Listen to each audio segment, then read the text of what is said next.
یہاں پر اللہ سبحانہ تعالیٰ یہاں ایک سب سے بڑے گناہ کی انڈیکیشن کر رہے ہیں جس کے لیے کوئی مغفرت نہیں. اگر انسان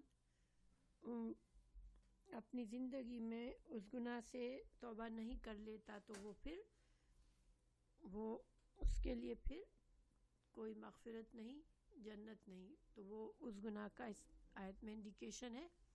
اعوذ باللہ من الشیطان الرجیم، بسم اللہ الرحمن الرحیم. ان اللہ، بے شک، بے شک ہے، انا سب کو آتا ہے. ان اللہ، بے شک اللہ تعالی، لا یغفر، لا کا مطلب بھی آتا ہے آپ لوگوں کو سب کو، نہیں بخشے گا، این یشرکا، ان یہ کہ، ان کا مطلب بھی آتا ہوگا انشاءاللہ، یشرکا. دیکھیں یا پر دمہ ہے اور تھرڈ ورڈ را پر فتح ہے. یہ کیا چیز بتاتا ہے؟ کسی کو پتہ ہے؟ جب پہلے مضارع کے پہلے لفظ پر دمہ ہو اور تیسرے پہ فتح ہو تو کیا ہوتا ہے عام طور پر؟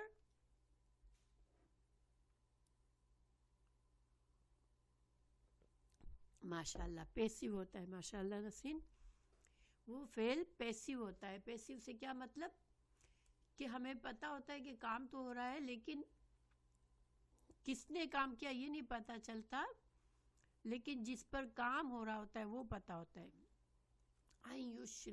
یشرکا کہ شرک کیا جائے. نہیں، ٹائم کا تو پتہ ہوتا ہے. یشرکا میں دیکھیں شرک کیا جائے.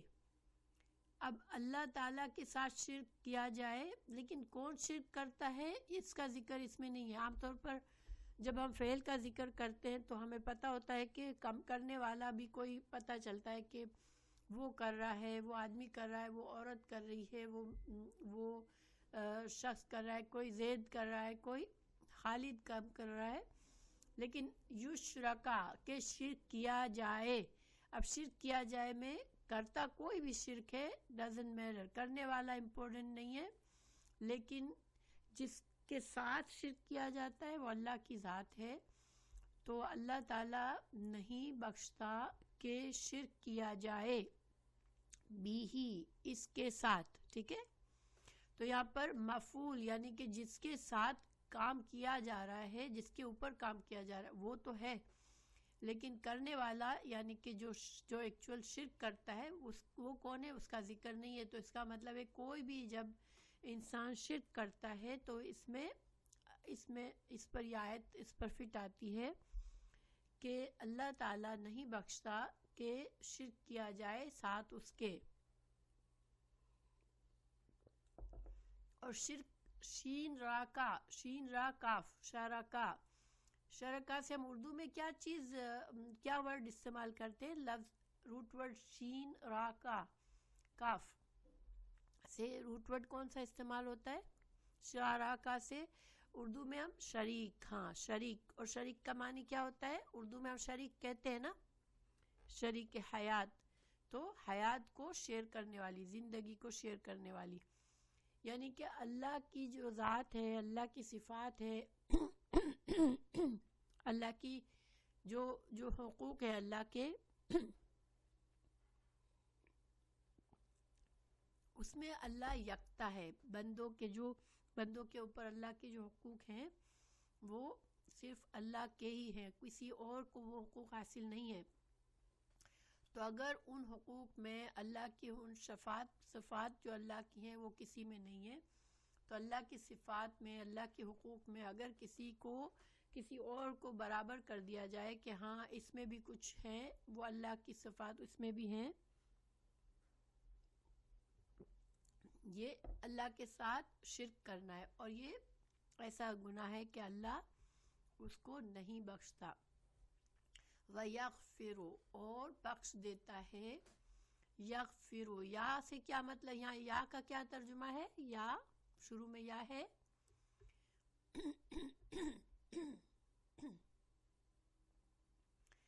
تو یا وہ، ہاں اللہ کی ذات وہ. اور اس کا روٹ ورڈ کیا ہوا پھر؟ یا ہٹا دیں گے تو روٹ ورڈ کیا نکلے گا؟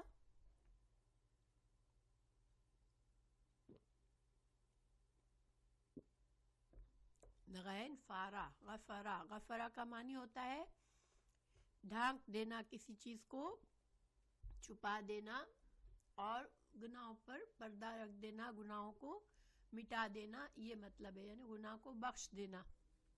بخش دینا، جب اللہ تعالیٰ کسی کو بخش دیتا ہے تو اس کا کیا مطلب ہے کہ اس کے گناہوں کو چھپا لیا، اس کے گناہ جو بھی موجود تھے ان کو ہٹا دیا. تو وَيَغْفِرُ مَا جو، ماں کا ترجمہ آپ کو آتا ہے، ماں کا مطلب ہوتا ہے جو، دونا علاوہ، دونا عربی کا لفظ ہے، ما دون ذالکا مینس اس کے علاوہ. اور ذالکا کا ترجمہ کتنے لوگوں کو آتا ہے؟ ذالکا اردو الف لام میم جو پہلی سورہ بقرہ جو ہے سورہ فاتحہ کے بعد اس کا اسٹارٹ ہوتی ہے ذالک الکتاب، ٹھیک ہے نا؟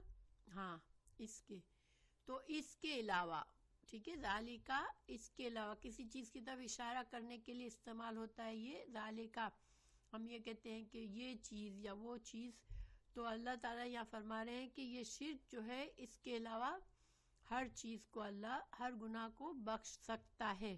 لی من واسطے، لی واسطے من جس کے لیے، یشاؤ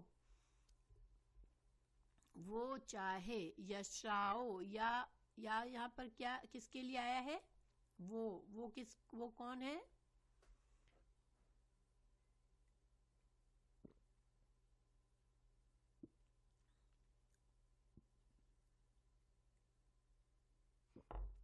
اللہ سبحانہ تعالیٰ. تو اللہ تعالیٰ جس کے لیے چاہے، اور شین حمزہ یا یہ ہے چاہنا. تو اللہ تعالیٰ دیکھیں باقی گناہوں کی بخشش بھی کنڈیشنل ہے، یعنی کہ اللہ سبحانہ تعالیٰ کا فیصلہ ہے.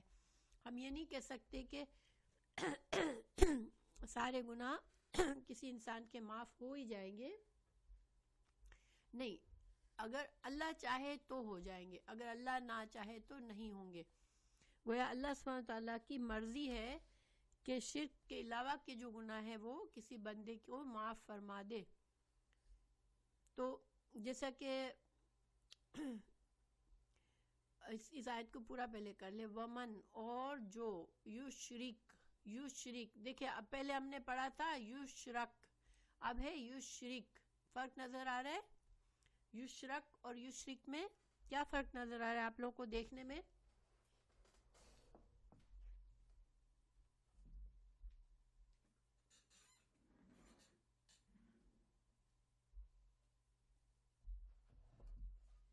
ماشاءاللہ. دیکھیں را پر ایک میں زبر ہے اور دوسرے میں زیر ہے.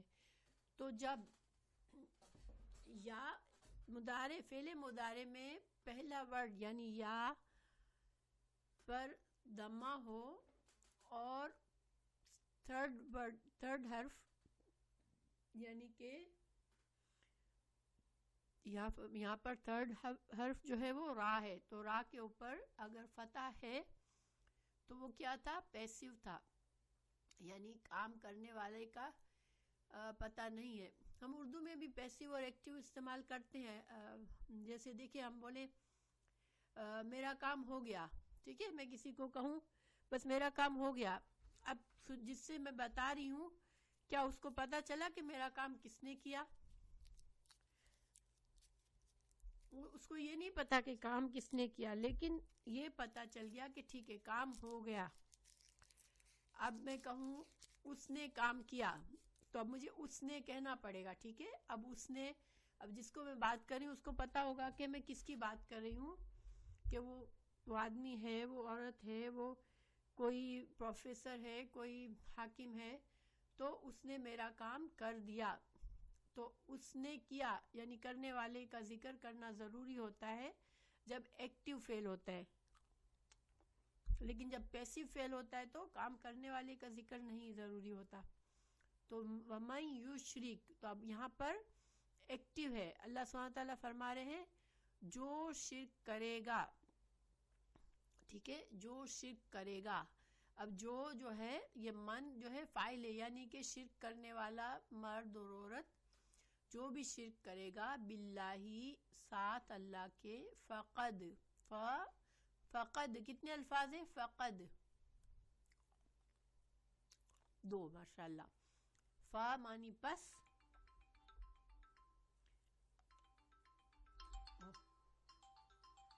ایک سیکنڈ. ہلو ہلو، ہاں وعلیکم السلام بیٹا. میں ٹھیک ہوں، مگر میں ذرا ٹیچ کر رہی ہوں، ابھی کلاس لے رہی ہوں، تو پھر بات کریں گے، ٹھیک ہے؟ ہاں کلاس تو میری ختم ہو جائے گی 12:30 تک، تو پھر کبھی بھی کر لیں انشاءاللہ. اوکے، جزاک اللہ، السلام علیکم.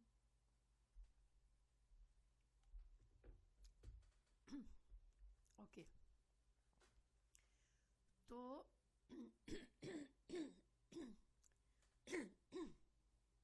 ومن یشرک، جس نے شرک کیا، جس مرد یا عورت نے باللہ اللہ کے ساتھ، فقد پس، قد تحقیق، ایک لفظ ہے اور قد ایک ہے، یہ دونوں حرف کی کیٹیگری ہے، اسم یا فعل نہیں ہے، ٹھیک ہے؟ فا بھی حرف ہے اور قد بھی حرف ہے. پس تحقیق، افطرا کا روٹ ورڈ ہوتا ہے، کسی کو آتا ہے افطرا کا روٹ ورڈ؟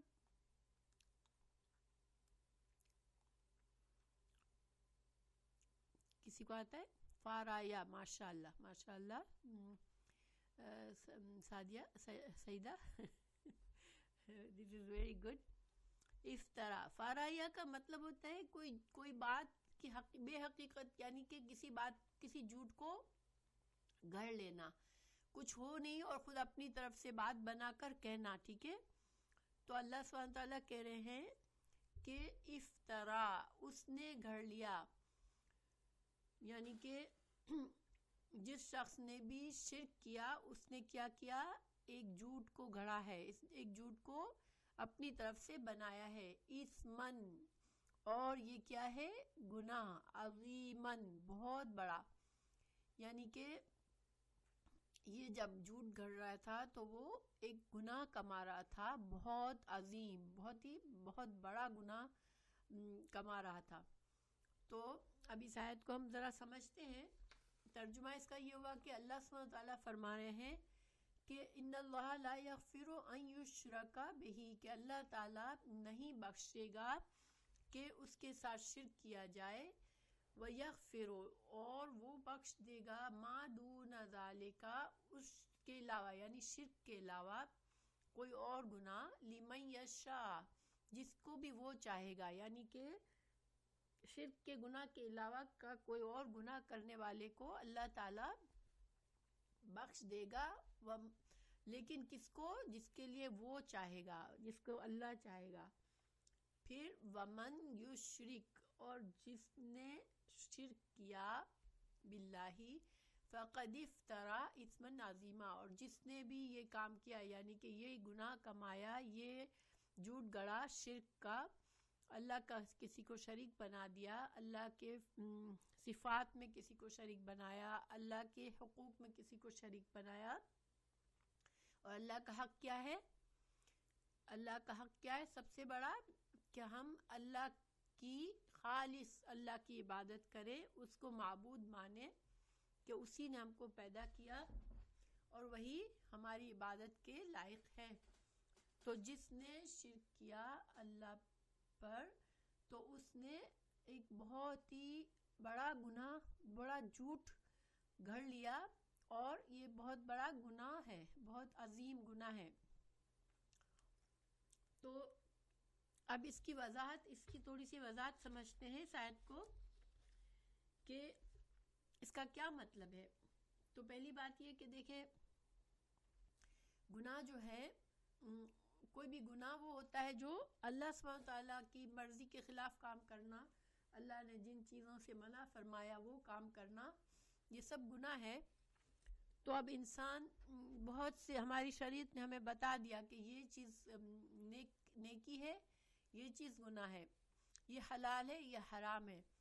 تو یعنی کہ اللہ کے رسول صلی اللہ علیہ وسلم کے ذریعے ہمارے لیے حدیں مقرر کر دی کہ ہمیں اس زندگی میں کیا کرنا ہے، کس طرح رہنا ہے، تو کیا کیا کام کرنے ہیں، کیا نہیں کرنے ہیں، ہمارے لیے کیا قوانین ہے اور کیا ضوابط ہے. دیکھیں کوئی گورنمنٹ ہوتی ہے، اس کے بھی قانون ہوتا ہے.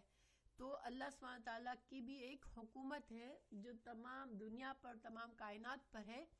تو اللہ سبحانہ تعالیٰ نے اپنی اس حکومت میں بغیر قانون کے نہیں چھوڑا. تو جب اللہ کے قوانین کے خلاف جب انسان کرتا ہے تو پھر کیا ہوتا ہے؟ وہ گناہ کر رہا ہوتا ہے. جس طرح کہ ہم کسی حکومت کے لاز کو بریک کرتے ہیں تو پھر ہم کیا کر رہے ہوتے ہیں؟ قانون بریک کر کے انسان کو سزا مل سکتی ہے نا حکومت کی طرف سے. تو اسی طرح اللہ کی حکومت میں اللہ کی مرضی کے خلاف جو شخص کام کرتا ہے وہ گناہ کر رہا ہوتا ہے. مگر اللہ سبحانہ تعالیٰ بہت زیادہ رحیم ہے. اللہ تعالیٰ نے ہمیں ایسے بہت سے کام بتائے ہیں جس کے ذریعے ہم سے بہت سے گناہ ہو جاتے ہیں. چھوٹے چھوٹے گناہ بھی ہوتے ہیں، بڑے گناہ بھی ہو جاتے ہیں، کیونکہ انسان بہت کمزور بنا ہوا ہے. لیکن اللہ تعالیٰ ہم پر بہت مہربان ہے. وہ مسلسل ہمارے گناہوں کو ہماری نیکیوں کے ذریعے مٹاتا رہتا ہے. جب بندہ ایک گناہ کرتا ہے پھر ایک نیک کام کرتا ہے تو اللہ تعالیٰ اس گناہ کو اس نیکی کے ذریعے مٹا دیتا ہے. جب ہم نماز پڑھتے ہیں تو ہم ایک نماز سے دوسری نماز کے درمیان کے گناہ اللہ تعالیٰ معاف فرما دیتا ہے. اسی طرح وضو کر کے 2 رکعت پڑھتے ہیں تو ہمارے بہت سے گناہ جھڑ جاتے ہیں. انسان حج کر کے آتا ہے تو اس کے سارے گناہ معاف ہو جاتے ہیں. ہمیں کچھ عبادات ایسی بتائی کہ ان کے کرنے سے ہمارے گناہ معاف ہو جاتے ہیں. مثلا حج کرنا، عمرہ کرنا، اور کچھ نفلی عبادات ایسی بتائی. جیسے ہم 10 محرم کا روزہ رکھتے ہیں تو 1 سال کے گناہ معاف ہو جاتے ہیں. اگر ہم 9 عرفات والے دن کا روزہ رکھتے ہیں تو 2 سال کے گناہ معاف ہوتے ہیں. تو اسی طرح بہت سے نیک کام ایسے ہیں جو کہ کرنے میں بہت چھوٹے ہیں، مگر جب ہم وہ کرتے ہیں تو اللہ تعالیٰ ہمارے گناہوں کو معاف فرما دیتا ہے. اب کچھ بڑے گناہ ہوتے ہیں جن کے لیے اللہ تعالیٰ نے قرآن اور حدیث میں ہمیں وعید دی ہوتی ہے، ڈراوا دیا ہوتا ہے کہ یہ گناہ بہت بڑا ہے. تو پھر اس گناہ کے لیے کیا ہوتا ہے کہ وہ گناہ بغیر معافی مانگے نہیں مٹتا ہمارے اعمال نامے سے، یا پھر اگر ہمارے شرعی قانون اس کو پکڑ لے تو بغیر اس پر حد جاری کیے ہوئے وہ گناہ پاک نہیں ہوتا، اس گناہ سے انسان نہیں بچتا. جیسے قتل کے بدلے قتل ہے، اور جس طرح زنا کے لیے کوڑے لگانا ہے یا رجم کرنا ہے. تو یہ اللہ تعالیٰ نے ایک سسٹم بنایا ہے. لیکن اللہ تعالیٰ فرماتا ہے کہ پھر بھی شرک کے علاوہ جتنے بڑے بڑے بھی گناہ ہیں وہ معاف کر سکتا ہے بغیر، یعنی انسان مر گیا، اس کو نہ سزا ملی، یا دنیا میں اس کی سزا بھی نہیں ملی، وہ پکڑا بھی نہیں گیا، اس کے گناہ کا کسی کو پتہ بھی نہیں چلا، لیکن بہت عظیم گناہ تھا،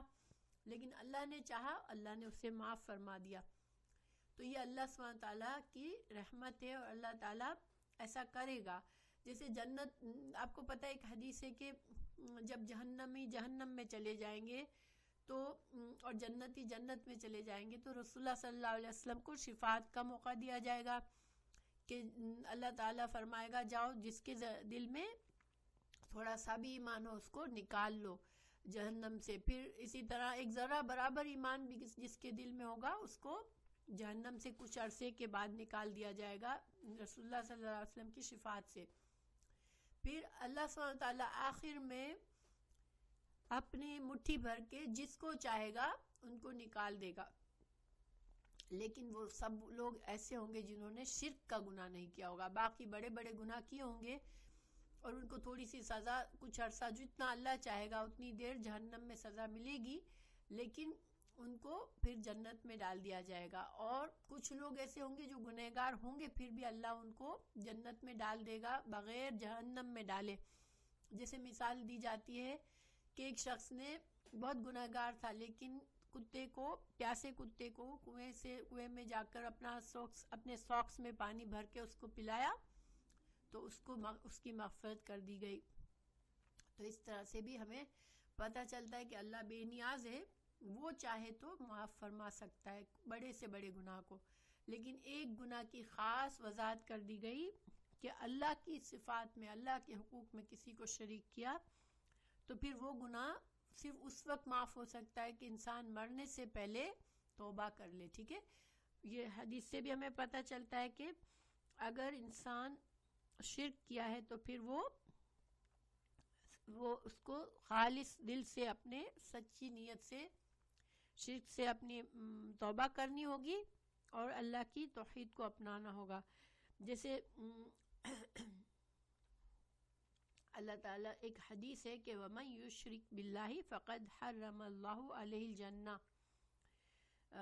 یہ تو قرآن ہی میں ہے دلیل کہ اللہ تعالیٰ نے دوسری جگہ فرمایا کہ جو کوئی اللہ کے ساتھ شرک کرے گا اللہ نے اس کے لیے جنت حرام کر دی ہے، ٹھیک ہے۔ اللہ تعالیٰ ہمیں محفوظ رکھے۔ اور صحیح حدیث میں ہے کہ آپ صلی اللہ علیہ وسلم نے فرمایا کہ تم اللہ کے ساتھ کسی کو شریک ٹھہراؤ حالانکہ اس نے تمہیں پیدا کیا ہے، یہ گناہ عظیم ہے، یہ سب سے بڑا گناہ ہے۔ تو اور دوسری جگہ سورہ قرآن میں سورہ لقمان میں فرمایا اللہ تعالیٰ نے ان الشرک لظلم عظیم، کہ شرک بہت بڑا ظلم ہے۔ ظلم کہتے ہیں کہ حق تلفی کرنا، جس کا جو حق ہو وہ نہ دینا، تو اللہ کے حق میں شرک کرنا یہ بہت ہی عظیم گناہ ہے۔ اور حدیث میں یہ بھی کہا گیا کہ یہ کبیرہ گناہوں میں سے ہے۔ تو اس کا مطلب خلاصہ کیا ہوا اس کا کہ اگر اللہ چاہے تو کوئی بھی بڑے سے بڑا گناہ معاف کر دے، چاہے تھوڑی سی سزا دے کے معاف کرے، چاہے رسول اللہ صلی اللہ علیہ وسلم کی شفاعت کے ذریعے معاف کرے، یا پھر اللہ تعالیٰ اپنی رحمت سے معاف فرما دے۔ مگر جس نے شرک کیا اگر وہ مر گیا شرک کی حالت میں تو وہ یقیناً جہنم میں جائے گا، کیونکہ اللہ نے فرما دیا کہ جنت اس کے لیے حرام ہے۔ اللہ تعالیٰ محفوظ رکھے۔ اور شرک کی آپ کو پتہ ہے کہ کئی قسمیں ہوتی ہیں۔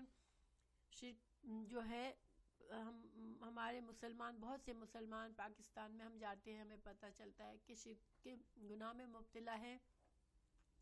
وہ جا کے پیر و فقیروں کی درگاہوں پہ سجدہ کرتے ہیں۔ آپ کبھی کسی درگاہ میں چلے جائیں، آپ کو اتنے مسلمان ماتھا ٹیکے ہوئے سجدہ کیے ہوئے ملیں گے، اور وہ بس چادر پکڑے ہوئے ہوں گے پیر کی قبر کی، اور اپنے مدہوش پڑے ہوئے ہوں گے۔ اللہ تعالیٰ محفوظ رکھے ایسے گناہوں سے کہ انسان خود کو مسلمان سمجھے اور وہ شرک بھی کر رہا ہو۔ تو اور کسی بھی اور انسان کے اللہ سبحانہ تعالیٰ کے علاوہ کسی کے نام پر نظر و نیاز دینا بھی شرک ہے، کسی کی قسم کھانا بھی شرک ہے، ٹھیک ہے۔ کسی کو حاضر ناظر سمجھنا اللہ کے سوا، کہ اللہ کی شفاعت ہے، یہ اللہ کی صفت ہے، کسی کو عالم الغیب سمجھنا، یہ سب کام شرک میں شامل ہے۔ تو اللہ سبحانہ تعالیٰ ہمیں محفوظ رکھے ان کاموں سے۔ پھر آگے چلتے ہیں۔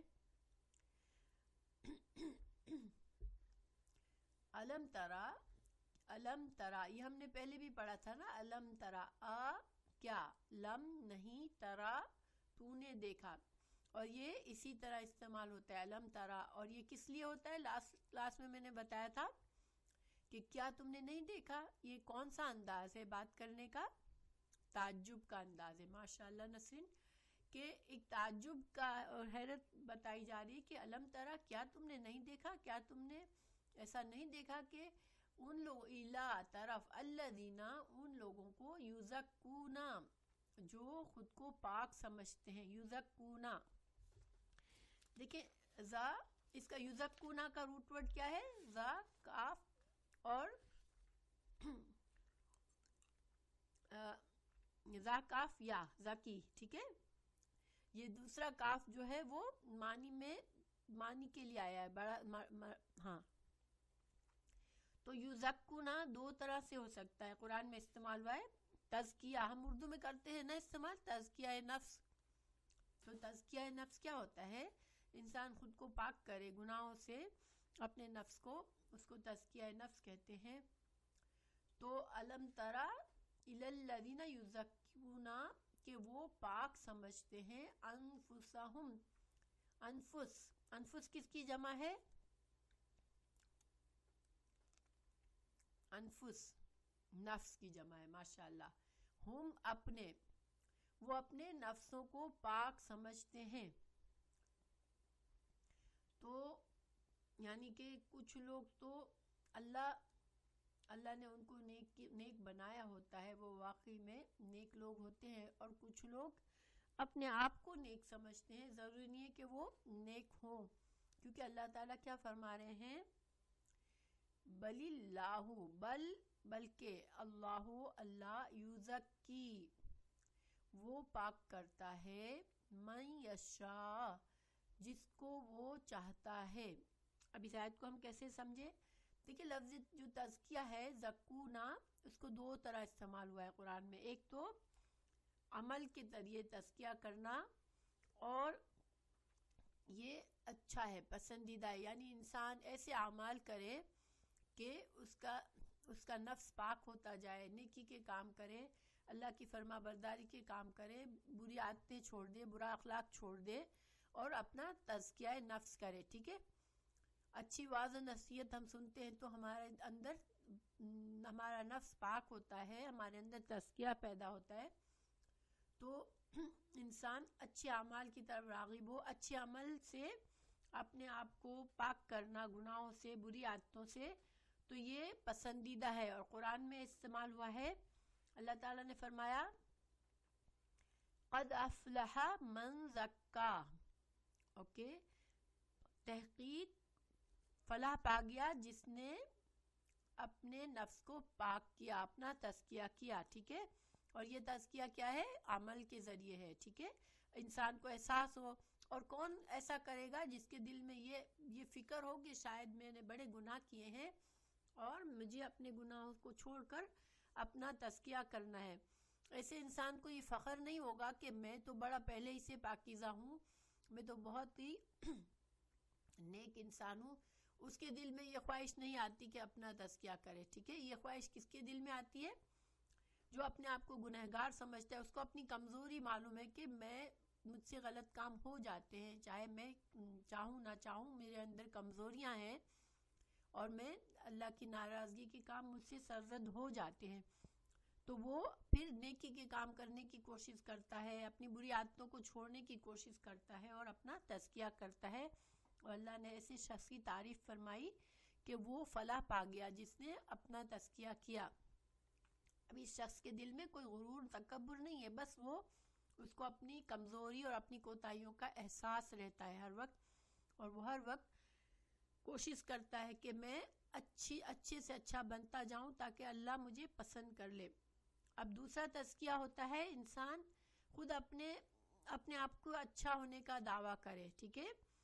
کہ میں تو یہ کرتا ہوں، میں تو وہ کرتا ہوں، میں تو اتنا اچھا انسان ہوں، میں نے فلاں کے ساتھ یہ نیکی کی، میں نے فلاں کے ساتھ وہ نیکی کی، میں تو اتنی نمازیں پڑھتا ہوں، میں نے تو اتنے حج کر لیے، میں نے تو اتنے عمرے کر لیے. آپ کو پتہ ہے کہ کچھ لوگ انفارچونیٹلی حج اور عمرے میں بھی بڑا فخر محسوس کرتے ہیں، اور اللہ نے ان کو پیسہ دیا ہوتا ہے. ٹھیک ہے. ہر سال جاتے ہیں، عمرہ کرنے کے لیے جاتے ہیں ہر سال، اور لیکن اس میں بھی ایک دوسرے پر فخر کر رہے ہوتے ہیں کہ ہم نے تو اتنے عمرے کر لیے، اتنے حج کر لیے.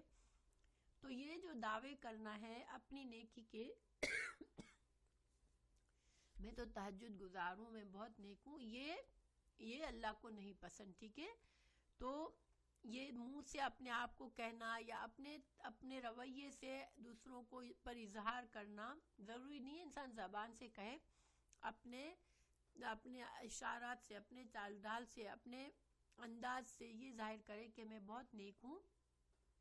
تو یہ مذموم ہے. کیوں؟ کہ اللہ سبحانہ تعالیٰ ہی اصل تو جانتا ہے کہ ہم نے جتنے کام کیے جن کو ہم نے سمجھا نیک کام کیے ہیں، کیا وہ اللہ نے ہم سے قبول کر لیے یا نہیں؟ کیا ہم نے کوئی بعد میں اس نیکی کر کے کوئی ایسا کام تو نہیں کر لیا جس نے ہماری نیکیوں کو ضائع کر دیا؟ ایک متقی انسان ہر وقت اس ڈر میں رہتا ہے کہ کہیں مجھ سے ایسا کام نہ ہو جائے کہ میری کی ہوئی نیکیاں ضائع ہو جائے۔ دیکھیں حضرت عمر فاروق اتنے بڑے خلیفہ تھے اور ہم سب کو پتہ ہے کہ وہ کتنا زیادہ ان کے اندر سادگی تھی کہ وہ اپنے آپ کو بالکل عام انسان کی طرح کپڑے پہنتے تھے، ان کے کپڑوں پر پیوند لگے ہوئے ہوتے تھے۔ اور ایک ایسے انسان نے ان سے پوچھا گیا تو انہوں نے کہا کہ میرا اپنے بارے میں یہ گمان ہے کہ سارے انسان اگر جنت میں چلے جائے تو مجھے خوف ہے کہ کہیں، اور ایک انسان صرف جہنم میں گیا تو مجھے خوف ہے کہ کہیں وہ میں نہ ہو جاؤں، اور میں اس سے ڈرتا ہوں۔ اور دوسری طرف میں اللہ سے یہ امید کرتا ہوں کہ اگر سارے لوگ جہنم میں گئے لیکن اللہ نے کسی ایک کو بچا لیا تو مجھے یہ ہو کہ کہیں اللہ تعالیٰ مجھے ان میں شامل نہ کر، یعنی مجھے جنت نصیب فرما دے۔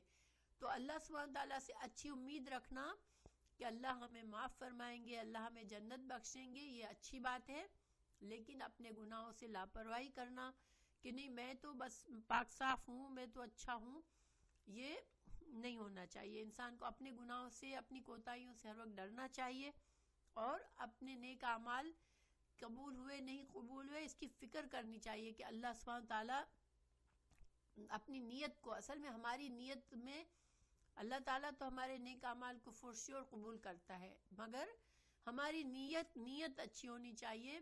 اور ہم سے یہ غلطی ہو جاتی ہے کہ ہم نیک کام کرنا آسان ہوتا ہے مگر اپنی نیت کو ہم صاف نہیں رکھ سکتے، ہمیں فوراً سے ہمارے اندر دکھاوا، ریاکاری آ جاتی ہے۔ ہم کوئی اچھا کام کر رہے ہوتے ہیں تو ہمیں لوگوں کا احساس ہونے لگتا ہے کہ لوگ ہمیں پہچانے کہ ہم نے اچھا کام کیا ہے۔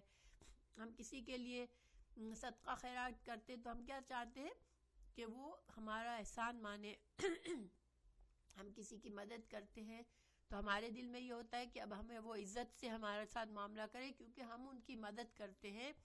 یہ ساری باتیں ہمارے اندر آ جاتی ہے اور یہ انسان کی کمزوریاں ہیں، ٹھیک ہے؟ تو ایک متقی انسان اپنے اندر دیکھتا رہتا ہے کہیں مجھ سے یہ تو نہیں ہو گیا، اور وہ اپنے اعمال کی فکر کرتا ہے، اپنی نیکیوں کی حفاظت کے لیے اسٹرگل کرتا ہے۔ آمین۔ تو انسان کو دعا بھی مانگنی چاہیے بہت زیادہ کہ اللہ تو میری نیکیوں کی حفاظت کرنا، پہلی بات یہ کہ مجھے توفیق دینا کہ میں نیکیاں کروں، اور پھر اللہ سے دعا مانگنا کہ اللہ میری نیکیوں کی حفاظت کرے اور مجھے ایسے کاموں سے بچا لے جو میری نیکیوں کو کھا جائے۔ اور ہمیں بہت محتاط رہنا ہے، نیکی کرنا آسان ہے، اس نیکی کی حفاظت کرنا بہت مشکل ہے۔ کسی کو اٹھا کے صدقہ دے دینا بہت آسان ہے، لیکن پھر اس صدقے کے بعد ایک ذرا سا بھی دل میں یہ نہ آنے دینا کہ اب وہ شخص میرا احسان مند ہو جائے یا لوگوں کو پتہ چلے کہ دیکھو میں اس کی مدد کرتی ہوں، اس طرح کی کوئی بات ہمارے اندر نہیں ہونی چاہیے۔ بس نیکی کر کے جسے بھول جانا چاہیے اور اللہ سے دعا مانگنا چاہیے کہ اللہ تعالیٰ ہماری نیکیوں کی حفاظت کرے۔ تو اگر جس انسان کے اندر یہ گھمنڈ آ جاتا ہے کہ میں بہت نیک ہوں، یہ اللہ کو بالکل نہیں پسند۔ یہ آیت یہاں پر کیوں آئی ہے؟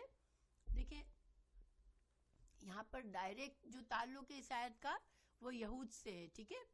یہود سے کیوں ہے؟ آپ کو پتہ ہے یہودی کیا کہتے تھے کہ ہم تو اللہ کے چنے ہوئے بندے ہیں، ہم تو انبیاء کی اولاد ہیں، ہم کو تو سورہ بقرہ میں ہم نے پڑھا کہ لن يدخل الجنت الا من کان ہدی او نصارا، کہ جنت میں تو صرف یہودی اور نصارہ ہی جائیں گے، کوئی اور نہیں جائے گا۔ اور انہوں نے یہ بھی کہا کہ جنت اگر تو تھوڑے دن کے لیے جہنم میں سزا ملی بھی تو بھی ہم تو جنت میں جانے والے ہیں، اور ہم تو اللہ کے چنے ہوئے ہیں، ہم تو اللہ کے انبیاء کی اولاد ہیں۔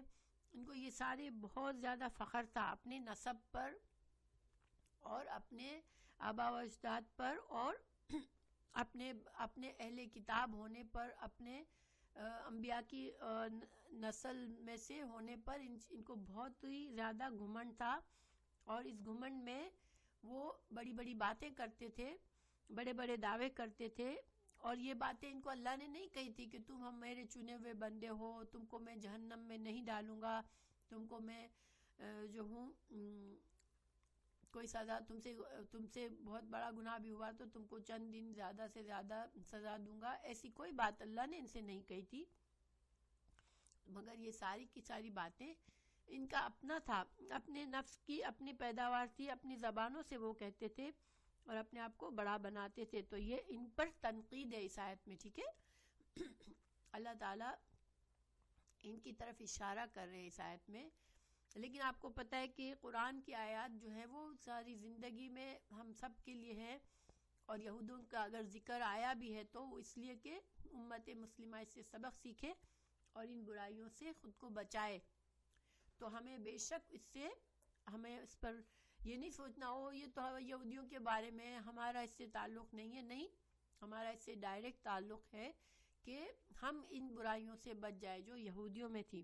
اللہ تعالیٰ نے اس آیت میں آخر میں فرمایا وَلَا يُظْلَمُونَ فَتِيلًا، کہ اللہ تعالیٰ چونکہ جانتا ہے کون انسان کیا کرتا ہے، کس نیت سے کام کرتا ہے، تو اللہ تعالیٰ کسی کی نہ تو نیکی کو برباد کرے گا، ٹھیک ہے، اس کو اس کی نیکیوں کا پورا پورا اجر دے گا، اور اللہ تعالیٰ اس کے گناہوں کو بھی اللہ ہی پر ہے کہ اللہ اسے چاہے تو بخش دے، اسے سزا دے، مگر اللہ کسی پر ظلم نہیں کرے گا.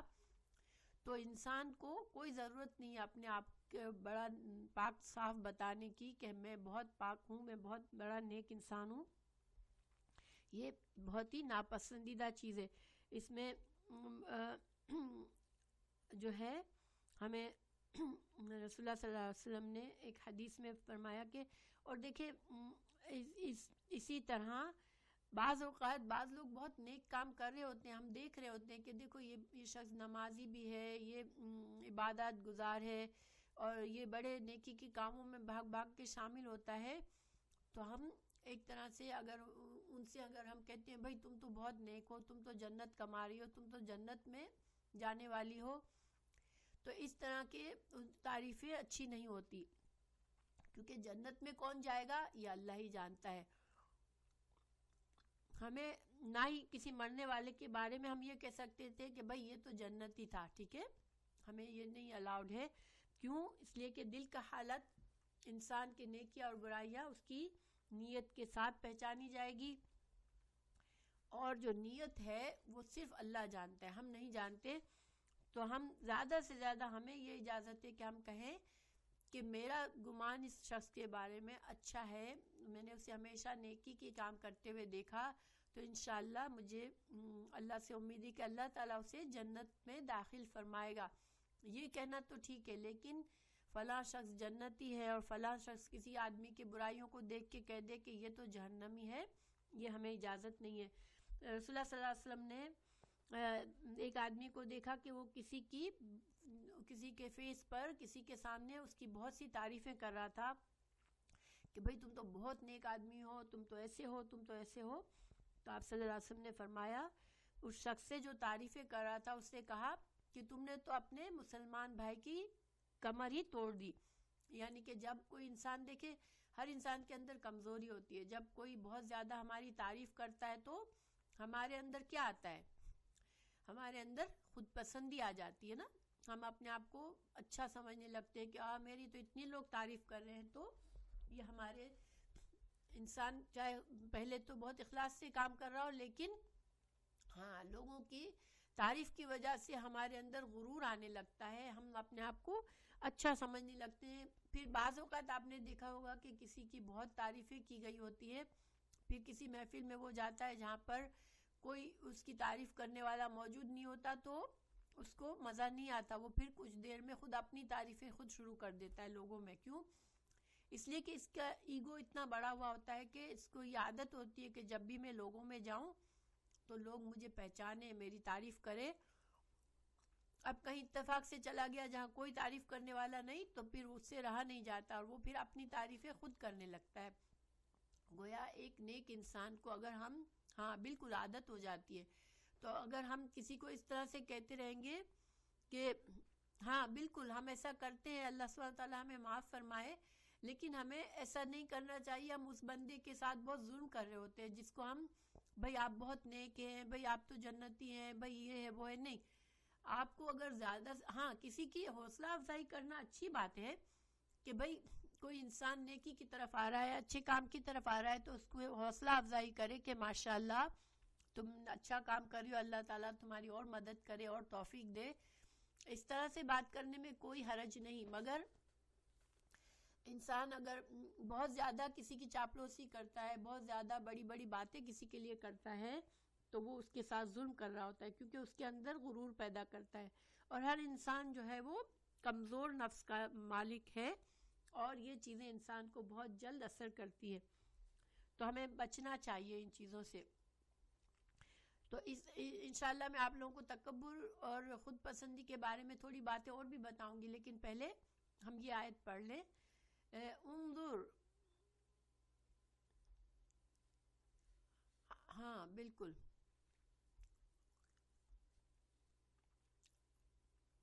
بس یہ کہ کسی کو ڈاؤن بھی نہ کرے انسان اور کسی کو بہت اونچا بھی نہ کرے، اچھے اخلاق سے رہے. یہ اچھی عادت ہے کہ لوگ ہم سے مل کر اچھا فیل کرے، اس لیے ہم کوشش کریں کہ ان کی اچھی خوبیوں کے بارے میں ان کو انکریجمنٹ کریں. اور بعض لوگ کسی سے بھی ملتے ہیں اس کے بارے میں کوئی نہ کوئی ایسا بات کر دیں گے کہ انسان برا فیل کرتا ہے. وہ تمہارے تو جیسے مثال ہم لوگ عورتیں خاص طور سے، وہ تمہارے بال تو آج اچھے نہیں لگ رہے، پتہ نہیں کیا کیا ہے تم نے، اور تمہارے یہ تو نہیں اچھا ہے، تمہارے کپڑے میں یہ خرابی ہے. بعض لوگ جب بھی منہ کھولیں گے وہ اس طرح کی بات کر کے سامنے والے کو اندر سے پریشان کر دیں گے کہ اچھا تم تو بہت بیمار لگ رہی ہو. تم اس طرح کی باتوں سے بھی بچنا چاہیے کہ کوئی اپنے بارے میں برا محسوس کرے، کیونکہ انسان ہم لوگوں کو، ہم کمزور ہیں، ہمیں دوسروں کی باتوں کا اثر ہوتا ہے. تو اچھا اخلاق کرنا، لوگوں کو اچھی بات کرنا جس سے وہ اچھا فیل کرے، وہ اچھی بات ہے، لیکن بہت زیادہ تعریف فیس پر کرنا اچھی بات نہیں ہے. پھر آگے اللہ تعالیٰ نے فرمایا انظر، دیکھو، کیفا، کس طرح، یفترونا، وہ گھڑتے ہیں. یفترونا پھر سے آ گیا، ہم نے پہلے ابھی پڑھا تھا فارایا، اس کا روٹ ورڈ ہے، اور یہ تا صرف کس لیے آیا ہے کہ وہ آپس میں مل کر بھی کرتے ہیں. جب بھی میں نے کہا کہ ایکسٹرا حروف روٹ ورڈ کے علاوہ ایکسٹرا ورڈ آتے ہیں بیچ میں تو وہ معنی کو زیادہ بڑھاتے ہیں. تو وہ گھڑتے ہیں اللہ، اللہ پر، الکذب، جھوٹ. تو اللہ تعالیٰ ایک پھر یہاں پر تعجب سے بتا رہے ہیں کہ دیکھو یہ کس طرح سے اپنے آپ کی تعریفیں کر کے، اپنے آپ کو بڑا بڑا بنا کر نیک باتیں کہ ہم تو ایسے ہیں، ہم تو ایسے ہیں، یہ کس طرح سے اللہ پر جھوٹ باندھ رہے ہیں. اللہ نے تو انہیں نہیں کہا کہ تم جنتی ہو، تمہارے لیے جنت بنی ہوئی ہے، یہود نصارہ کو اللہ نے تو پرومس نہیں کیا. تو پھر یہ کس طرح سے جھوٹ گڑھ رہے ہیں اور اللہ پر جھوٹ باندھ رہے ہیں. وَكَفَى بِهِ، اور کافی ہے اس کے ساتھ، اسمم مبینہ، گناہ کھلم کھلا، یعنی کہ اس طرح کرنا، اس طرح اللہ پر جھوٹ باندھنا کہ ہاں ہم تو ظاہری بات ہے، اگر ہم یہ کہتے ہیں کہ بھائی میں تو بخشا ہوا ہوں، مجھے تو جنت ملنی ہے، تو اس کا مطلب ہے کہ کیا اللہ نے مجھے وحی نازل کی ہے، اللہ نے مجھے بتایا ہے، تو میں کس زوم پر کہہ رہی ہوں. تو اس کا مطلب ہے اللہ پر کوئی جھوٹ باندھتا ہے اگر اس طرح کے دعوے کرتا ہے. اور اللہ تعالیٰ فرما رہے ہیں کہ یہ بہت کھلا ہوا گناہ کر رہے ہیں اس طرح سے. اللہ تعالیٰ نے کو یہ پسند نہیں. اللہ نے اور جگہ بھی قرآن میں فرمایا فلا تزکوا انفسکم هو اعلم بمن اتقوا، بمن اتقا. یہ سورہ نجم کی آیت ہے کہ تم اپنے آپ کو بہت پاک نہ بتاؤ کہ میرا نفس اتنا پاکیزہ ہے. اللہ سبحانہ تعالیٰ زیادہ جانتا ہے کہ کس کے اندر زیادہ تقویٰ ہے، کون زیادہ پاکیزہ ہے. اسی طرح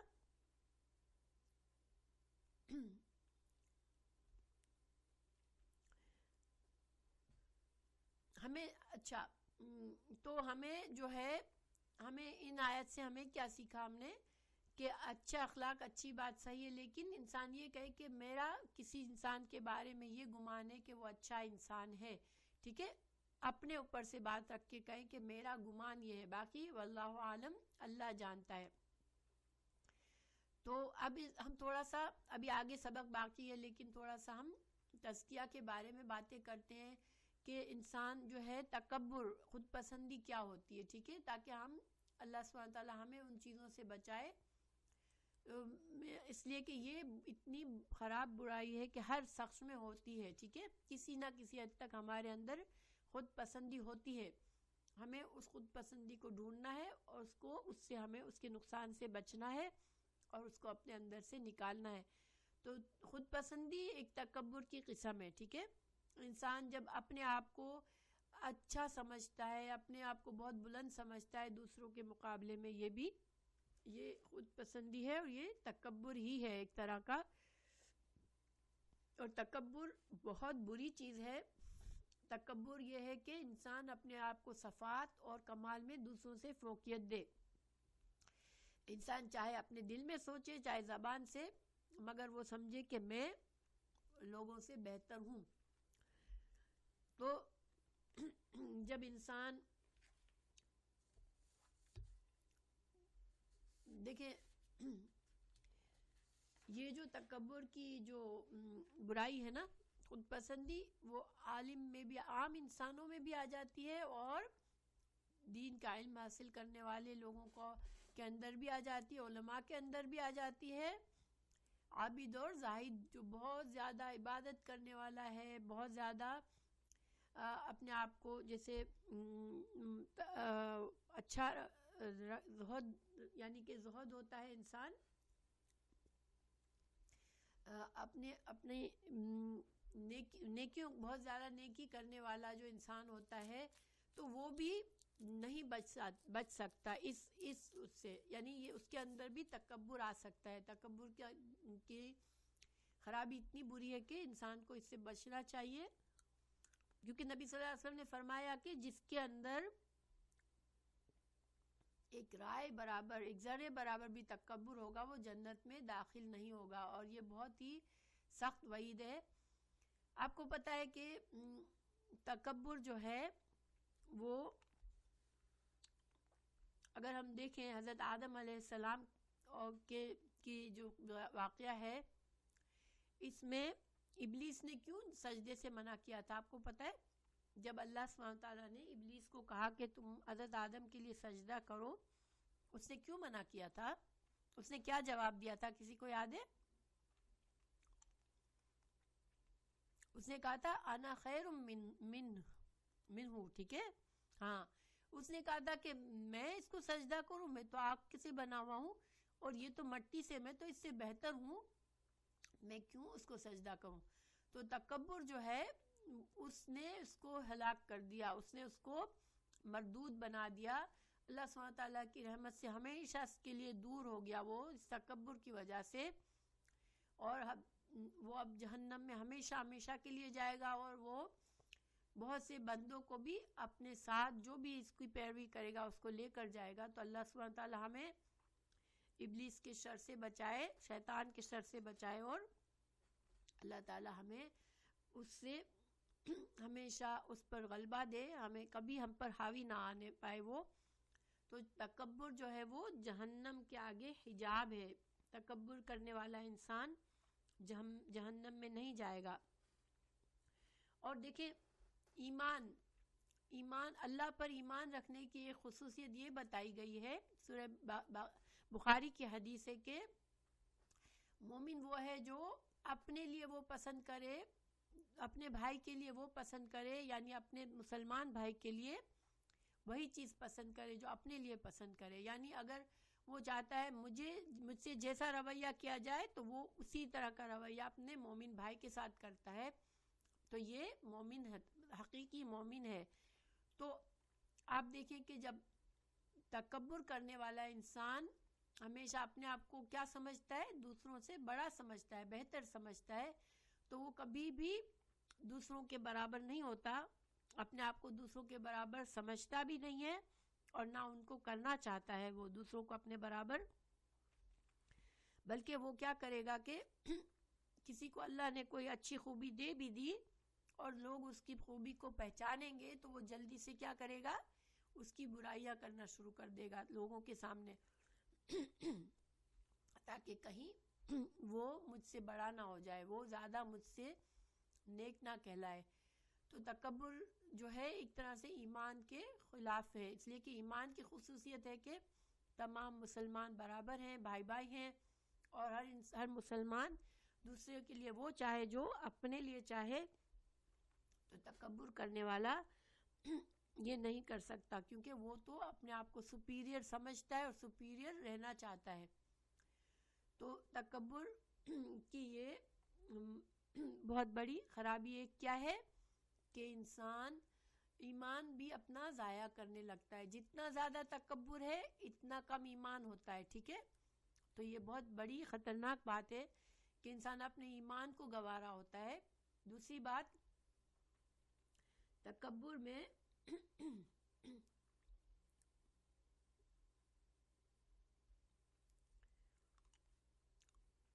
انسان جو ہے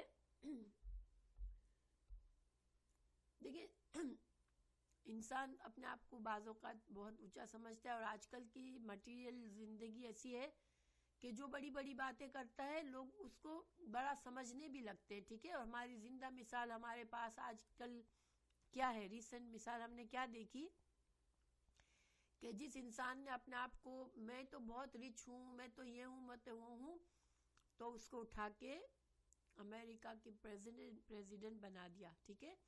حالانکہ اس کی برائیاں کتنی واضح نظر آ رہی ہیں، لوگوں کو کچھ چھپا ہوا نہیں ہے۔ تو تکبر جو ہے آج کل کے زمانے میں چونکہ لائف مٹیریلسٹک ہے تو انسان بھی بلیو کرنے لگتا ہے، لیکن جب جو انسان کے اندر تکبر ہوتا ہے اگر کہیں اس کو لوگ بڑا نہ بنائیں تو وہ پھر وہ حسد میں مبتلا ہو جاتا ہے، ٹھیک ہے۔ دوسروں کے بارے میں اس کے دل میں حسد، بغض آ جاتا ہے، کینہ آ جاتا ہے،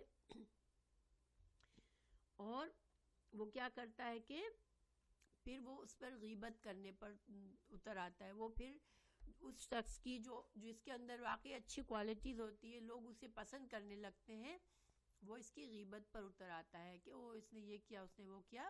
وہ کیوں کرتا ہے کہ دوسروں کی نظر میں پھر سے وہ خود بڑا بن جائے، اوکے۔ جو غیبت جو ہے نا، غیبت اگر ہمارے اندر ہے، اور اللہ تعالیٰ ہمیں معاف کرے، غیبت آ جاتی ہے ہمارے اندر، لیکن غیبت کی اصل روٹ کیا ہوتی ہے کہ انسان کسی کے دل میں، اس کے دل میں حسد ہوتا ہے کسی کے لیے، وہ اس کو برا ظاہر کرنا چاہتا ہے دوسروں کے سامنے، اس لیے غیبت کرتا ہے، ٹھیک ہے۔ تو اللہ تعالیٰ ہمیں محفوظ رکھے۔ اگر ہم دوسروں کے بارے میں اچھا گمان کریں گے تو انشاءاللہ ہم جو ہے غیبت سے بھی بچیں گے، ٹھیک ہے نا، کیونکہ غیبت جو ہے وہ انسان کے اندر حسد بھی پیدا کرتی ہے۔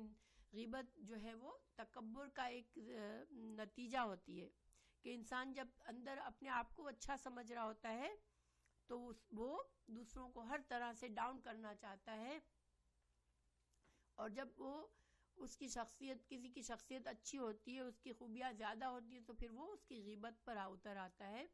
تو اللہ تعالیٰ ہمیں محفوظ رکھے۔ غیبت بھی کبیرہ گناہوں میں سے ہے۔ پھر تکبر کا ایک نقصان یہ بھی ہوتا ہے کہ انسان علم بھی نہیں سیکھ سکتا اور حق بات بھی قبول نہیں کر سکتا۔ کیوں؟ کیونکہ دیکھیں حق، اگر کوئی کسی کو جا کے حق بات بتاتا ہے کہ دیکھو بھائی حق بات یہ ہے، اب تکبر کرنے والا انسان جو ہے وہ سمجھتا ہے کہ میں تو سب سے اچھا ہوں، مجھے تو سب کچھ پتا ہے، تو وہ نیا علم حاصل کرنے کے لیے اس کا ذہن کلوز ہوتا ہے، وہ نئی بات کو قبول نہیں کرتا، تو اس طرح سے وہ علم حاصل کرنے سے بھی رہ جاتا ہے۔ تو یہ تو ہوئے تکبر کے نقصانات۔ پھر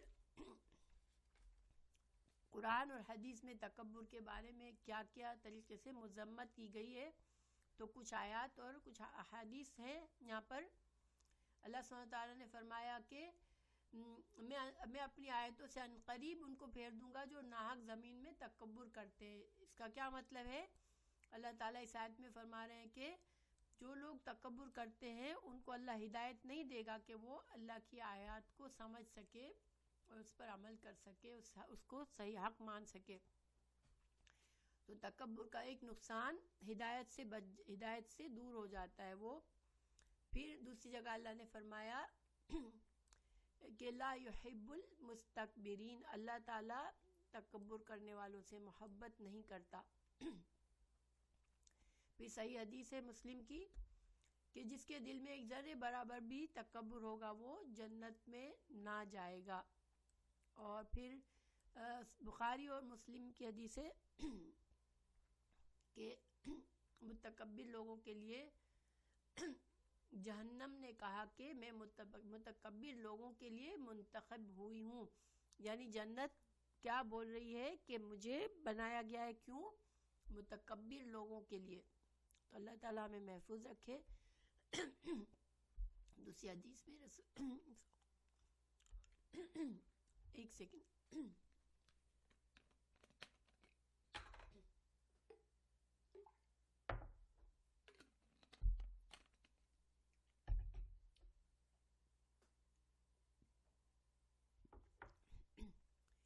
دوسری حدیث میں رسول اللہ صلی اللہ علیہ وسلم نے فرمایا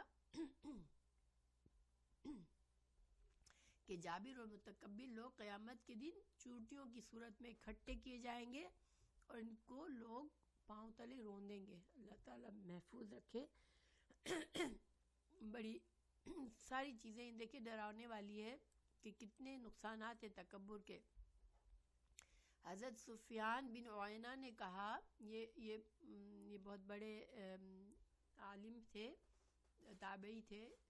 انہوں نے کہا کہ جس کا گناہ خواہش نفس سے مغلوبیت کا نتیجہ ہو اس کے لیے توبہ کی امید رکھو. یعنی انسان بعض اوقات گناہ کیوں کر جاتا ہے کہ وہ اپنی نفس کی خواہشات کے آگے کمزور ہو جاتا ہے، ٹھیک ہے، جذبات سے مغلوب ہو جاتا ہے. تو اس کے لیے تو توبہ کی گنجائش ہے، کیونکہ جب اس کے جذبات ٹھنڈے ہوں گے تو اس کو احساس ہوگا کہ میں نے غلط کام کیا اور وہ توبہ کر لے گا. لیکن جس نے تکبر کی وجہ سے گناہ کیا تو اس کے اوپر لعنت لگ جانے کا خوف ہے، کیونکہ اللہ تعالیٰ تکبر کو اتنا ناپسند کرتا ہے کہ جس کے اندر تکبر ہوتا ہے وہ اس کے اوپر اللہ کی لعنت ہو جاتی ہے، اور جس کے اوپر اللہ کی لعنت ہو جاتی ہے وہ ابلیس کا شیطان اس کے ساتھی بن جاتے ہیں. پھر وہ اس کے لیے ہدایت پانا بہت مشکل ہو جاتا ہے. تو اللہ تعالیٰ محفوظ رکھے کہ تکبر جس کے اندر آ گیا وہ ہدایت سے بھی دور ہو جاتا ہے اور ہدایت کے لیے اس کے لیے امید ختم ہو جاتی ہے. پھر تکبر کے کئی درجے ہیں. بعض اوقات انسان کے دل میں تکبر ہوتا ہے لیکن وہ بظاہر تکبر کا اظہار نہیں کرتا. بڑا جیسے کہ اپنے آپ کو بہت زیادہ عاجزی سے لوگوں سے بات کرتا ہے اور اس کو چھپاتا ہے تکبر کو، لیکن دل میں وہ اپنے آپ کو بہتر سمجھ رہا ہوتا ہے، ٹھیک ہے. تو یہ ایسا تکبر ہے کہ ابھی اس کی جڑ کٹی ہوئی ہے، یعنی کہ ابھی وہ پوری طرح سے تکبر اس کا پوری طرح سے اتنا بڑا نہیں ہے، ابھی اس کے دل کے اندر ہے. شاید اللہ تعالیٰ اسے توفیق دے دے کہ وہ اس تکبر کو اپنے دل سے نکال لے. دوسرا درجہ یہ ہوتا ہے کہ انسان اپنے عمل سے اس کے ظاہر ہونے لگتا ہے. اتنا تکبر اب بڑھ گیا کہ اب لوگ اس کے باڈی لینگویج سے بھی لوگوں کو اندازہ ہو جاتا ہے. جیسے وہ مجلس میں ایسے مقام پہ جا کر بیٹھنا چاہتا ہے، زیادہ بلند مقام پر جہاں وہ بہت نمایاں ہو، اپنے ساتھیوں میں بھی کسی کا حق دینے میں کمی کرتا ہے، ان کو ڈاؤن کرتا ہے، ان پر اعتراض کرتا ہے اور کمتر سمجھتا ہے ان کو، اور لوگوں سے ذرا بات میں منہ پھلا لیتا ہے، منہ موڑ لیتا ہے. تو یہ لوگوں کو حقیر سمجھتا ہے. یہ اس کے ایکشنز سارے ہیں جس سے تکبر کا اندازہ ہوتا ہے. اور آپ نے دیکھا ہوگا کہ ایسے لوگوں کو ہم پہچان جاتے ہیں. اگر بہت زیادہ عمل ایسے ہو تو ہمیں پتہ ہوتا ہے اس شخص کے بارے میں، چاہے وہ ابھی زبان سے نہ کہہ رہا ہو لیکن اس کے بارے میں اندازہ ہو جاتا ہے کہ اس کے اندر تکبر ہے. تیسرا درجہ یہ ہے کہ انسان اب اتنا تکبر بڑھ گیا کہ اس کے عمل سے بھی زبان سے بھی ظاہر ہونے لگتا ہے. اپنے بڑے بڑے دعوے کرتا ہے، جہاں بیٹھتا ہے اپنی خوبیاں بیان کرتا ہے، اپنے نفس کی پاکی بیان کرتا ہے. فخر کے طور پر وہ اپنے حالات بیان کرتا رہتا ہے. تو ایسے لوگ بھی پہچانے جاتے ہیں اور ان کے واضح ہوتا ہے ان کا تکبر، لیکن انہیں پتہ نہیں ہوتا. وہ بہت زیادہ اپنے غرور اور تکبر میں، اپنے مغروریت میں ہوتے ہیں. اللہ تعالیٰ نے فرمایا کہ ان اکرمکم عند اللہ اتقاکم، اللہ کے نزدیک سب سے بڑا عزت والا کون ہے؟ جس کے اندر سب سے زیادہ تقویٰ ہے. تو جو انسان خود کو متقی کہتا ہے، خود کو بہت بڑا کہتا ہے، خود کو دوسروں سے بہتر سمجھتا ہے، وہ اللہ کے نزدیک بڑے درجے کا نہیں ہے، بلکہ اللہ کے نزدیک کس کی عزت ہے؟ جس کے اندر تقویٰ ہے. تو اسی طرح تقویٰ انسان کے مال، جمال، طاقت اور اس کے پیروکار کتنے ہیں، کتنے لوگ اس کے آگے پیچھے پھرتے ہیں، ان سب چیزوں سے تقویٰ اور تکبر پیدا ہوتا ہے انسان کے اندر. اور اللہ تعالیٰ ہمیں ان ساری قسم کے تکبر سے محفوظ رکھے. ٹھیک ہے. پھر تکبر کا علاج کیسے کریں؟ تو انسان جب ہمیں احساس ہو کہ میرے اندر تھوڑا سا بھی تکبر ہے تو وہ کیا سوچے؟ اپنی پیدائش پر غور کرے کہ میں کچھ بھی نہیں تھا، اللہ نے مجھے ایک حقیر پانی سے، نطفے سے پیدا کیا، اور میں جب پیدا ہوا اتنا کمزور تھا کہ میں سروائیو بھی نہیں کر سکتا تھا خود سے.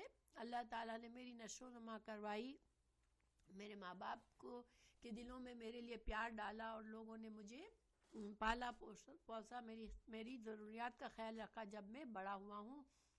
اور پھر انسان جو ہے یہ سوچے کہ میں اگر میرا یہ سارا سسٹم اچھا چل رہا ہوتا ہے تو ٹھیک ہے، ورنہ اچانک سے کوئی بیماری آ جاتی ہے، کوئی مشکل آ جاتی ہے اور میں بے بس ہو جاتا ہوں. دیکھیں ایک معمولی سا انسان کہ اگر اسٹمک ہمارا ڈائجسٹ کرنا چھوڑ دیتا ہے، ہمارے سر میں مسلسل درد کسی کے ہونے لگتا ہے، یا ہمارے جوڑوں میں درد ہونے لگتا ہے، یا ہمارے ایسے بیماری آ جاتی ہے کہ انسان ایک لمحے میں بے بس ہو جاتا ہے، تو انسان یہ ساری چیزیں سوچنے سے اس کے اندر تقویٰ آتا ہے اور اس کے اندر سے تکبر دور ہوتا ہے. پھر انسان اپنی موت کو سوچے کہ میری موت کو میں ٹال نہیں سکتا ہوں، کبھی بھی آئے گی میری موت اور مجھے دبوچ لے گی اور میں کچھ بھی نہیں کر سکوں گا، اور پھر مجھے وہی مٹی میں ڈال دیا جائے گا. یہ نہیں کہ اب میں بہت بڑا بلند پائے کا انسان ہوں تو مجھے لوگ مرے ہوئے انسان کو بھی سر پر رکھیں گے، نہیں، ہر انسان کو مٹی میں دبو دیا جائے گا. تو پھر انسان کس طرح سے اپنے آپ کو تکبر میں ڈالے؟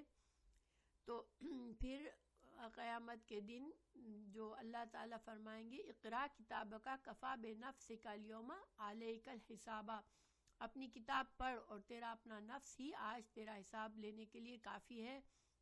جو کچھ تو نے کارنامے کیے ہیں وہی تمہیں، وہ آج وہی کافی ہے تمہارے لیے، تمہاری بربادی کے لیے. تو انسان کو پھر اپنی موت کو یاد کرنا چاہیے، اپنی بناوٹ کو یاد کرنا چاہیے کہ میں کہاں سے آیا اور میرا انجام کیا ہونے والا ہے.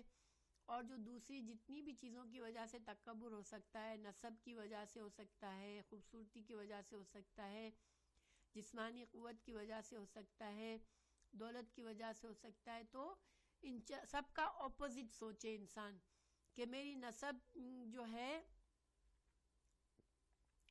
تو میں تو یہ تو آبا و اجداد کی وجہ سے میں کر رہا ہوں، تو میرے آبا و اجداد بھی تو اسی طرح مٹی میں چلے گئے اور مٹی میں مل گئے.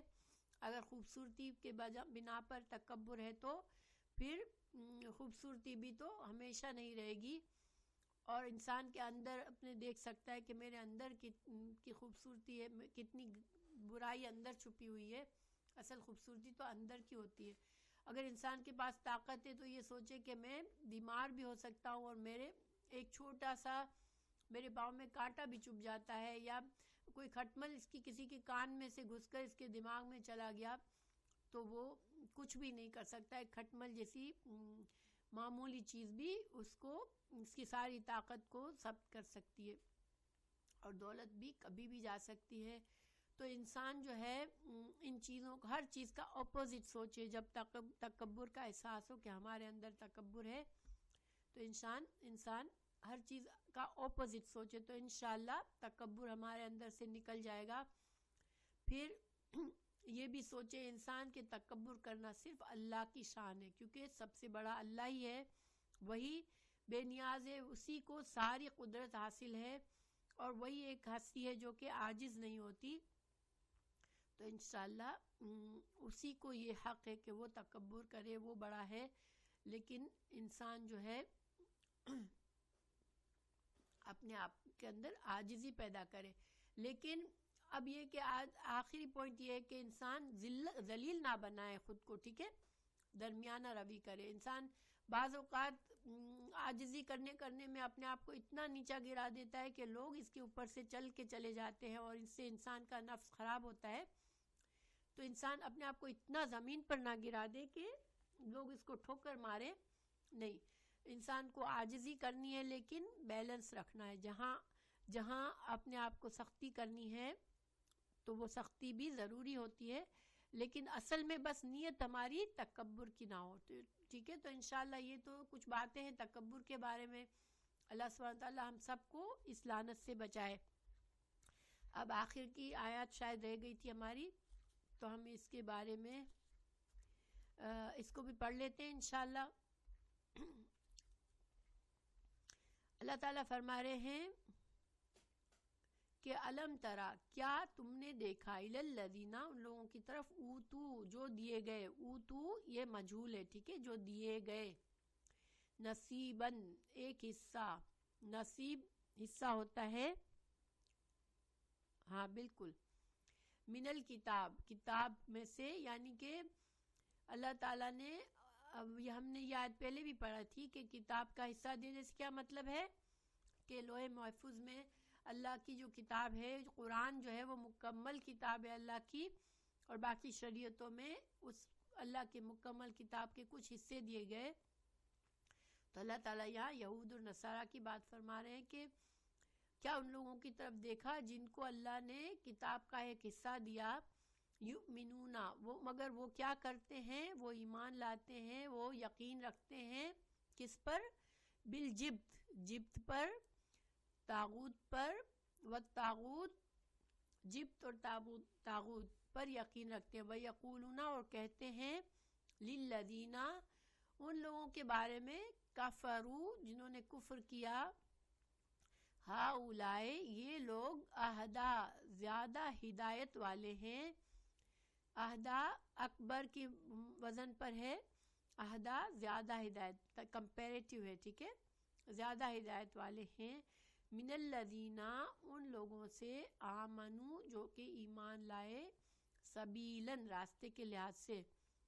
یعنی یہودیوں کی کچھ اور برائیاں بتائی گئی، یہود اور نصارہ کی، اہل کتاب کی، کہ پہلی بات، اللہ نے تو ان کو اپنی کتاب کا ایک حصہ دیا تھا، شریعت کا حصہ دیا تھا، ان کو سبھی باتیں بتائی گئی تھی کہ اللہ کی ذات کیا ہے، اور اللہ کی صفات کیا ہے، اور کیا سچ ہے، کیا جھوٹ ہے، کیا حق ہے، کیا ناحق ہے. لیکن انہوں نے کیا کیا کہ وہ جبت اور طاغوت پر یقین رکھتے ہیں. اب جبت اور طاغوت کیا ہے، تو اس کے بارے میں دیکھیں، جبت جو ہے نا وہ کیا ہے، بت، جادوگر، شیطان، جادو، یہ ساری چیزیں جبت ہے. یعنی کہ دیکھیں، جو ہم کہتے ہیں نا، یہ ہفتہ آپ کے لیے کیسا رہے گا، ہورواسکوپ دیکھنا، اور انسان جو کسی نجومی کو ہاتھ دکھا کر پوچھے کہ کیا حال ہوگا فیوچر کا حال پوچھے، یہ سب جبت ہوتا ہے، ٹھیک ہے. فال نکالنا، بدشگونی لینا، اور بدشگونی کے بہت سے طریقوں سے لی جاتی ہے. جیسے ہم گھر سے نکلے، اب کالی بلی راستے نے کاٹ لیا راستہ، تو ہم کہیں کہ نہیں، اب تو کام خراب ہو گیا. یہ ساری چیزیں بدشگونی ہے. تو جبت جو ہے، کیا کیا چیزیں آ گئی اس میں، کہ غیب کا حال جاننے کے لیے نجومیوں کے پاس جانا، فال نکالنا، ہاتھوں کی لکیروں سے تقدیر کا حال معلوم کرنا، یا ہورواسکوپ دیکھنا، ٹھیک ہے، یہ سارے جبت ہیں. اور طاغوت کیا ہے، طاغوت جو ہے وہ طغا کا معنی ہوتا ہے سرکشی کرنا. تو سرکشی حد جو بھی چیز حد سے پار ہو جائے تو اللہ کے جو ذات ہے، اللہ کی صفات ہے، اس سے اللہ کے جو احکامات ہیں اس سے آگے بڑھ جانے والا، اور جو چاہتا ہے کہ مجھے بڑا مانا جائے. ٹھیک ہے. شیطان کی بات اگر انسان مانتا ہے، شیطان اللہ کی نافرمانی سکھاتا ہے، تو شیطان کی بات کو ترجیح دینا وہ کیا ہے؟ وہ طاغوت کی عبادت ہے. دیکھیں شیطان جو ہے، ہم سمجھتے ہیں کہ صرف انسان جا کے بت کے سامنے سر ٹکا دے تو ہی شرک ہوتا ہے. نہیں، جب انسان کو شیطان اس کے نفس کو ابھارتا ہے اللہ کی نافرمانی کے لیے، انسان کو پتہ ہوتا ہے کہ یہ کام اللہ کو نہیں پسند، پھر بھی وہ کرتا ہے انسان، تو وہ پھر اس کو ایکسیپٹ بھی نہیں کرتا اور اس کو ندامت بھی نہیں محسوس کرتا، تو وہ کیا ہے؟ طاغوت کی عبادت کرنا ہے. کیونکہ انسان، ایک مومن سے غلطی تو ہو جاتی ہے، گناہ بھی ہو جاتا ہے، لیکن وہ کبھی بھی تکبر اپنے گناہ پر نہیں کرتا کہ نہیں میں تو کروں گا جو کروں گا، یا میں تو کسی کا پابند نہیں ہوں. نہیں، مومن جو ہے وہ دل میں ندامت فیل کرے گا اور توبہ کرے گا. لیکن شیطان نے سرکشی کی اور شیطان نے اللہ کی بات نہ مانی اور پھر بھی توبہ نہیں کی، بلکہ کہا کہ میں اب بندوں کو بھی گمراہ کروں گا، چونکہ تو نے مجھے گمراہ کیا. اللہ کو ہی اس نے الزام دیا. تو ایسی کسی ہستی، کسی شخص کو جو کہ اپنی عبادت کروانا چاہتا ہے، اپنی بات اللہ کی بات کے خلاف منوانا چاہتا ہے، وہ سب کیا ہے؟ وہ طاغوت ہے.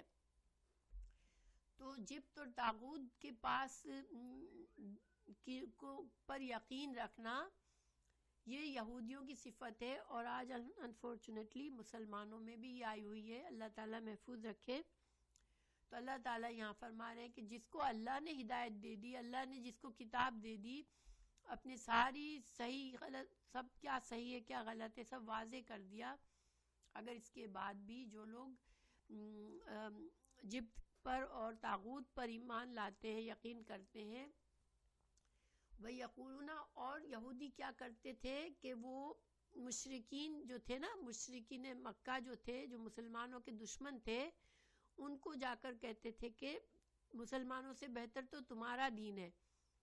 تو یہ جو تھا، یہ ان کو پتا تھا کہ اسلام تو سچا دین ہے، رسول اللہ صلی اللہ علیہ وسلم سچے نبی ہیں، لیکن جا کے مشرکین سے یہ کہنا کہ تم بہتر، تم زیادہ ہدایت یافتہ ہو مسلمانوں کے نسبت، یہ بہت بڑا ان کا جو تھا، وہ ان کی بہت بڑی سرکشی تھی. اور وہ کیوں کہتے تھے ایسے؟ تاکہ وہ مشرکین کو اپنے ساتھ ملا کے مسلمانوں کے خلاف جنگ کرے. دیکھیں آپ کو پتہ ہے کہ جنگ خندق میں تمام مشرکین، پورے عرب کے مشرکین اور یہودی مل کر آئے تھے مسلمانوں کے خلاف.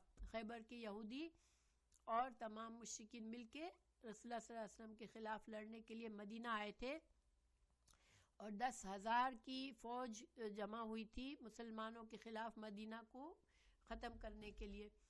تو آپ صلی اللہ علیہ وسلم نے خندق کھودی تھی مدینہ کے گرد، تاکہ دشمن ڈائریکٹ شہر میں داخل نہ ہو جائے. لیکن اللہ سبحانہ تعالیٰ نے مسلمانوں کی حفاظت فرمائی تھی، اور یہ اتنی بڑی فوج جو ہے وہ اتنی ٹھنڈی ہوائیں اللہ نے چلائی، اتنے طوفانی ہوائیں چلائی کہ ان کا سارا سامان اڑ گیا، اور وہ برداشت نہیں کر سک رہے تھے. وہ شاید 21 دن تک وہ باہر مدینہ کے کھڑے رہے تھے، لیکن وہ مدینہ میں داخل نہیں ہو پا رہے تھے.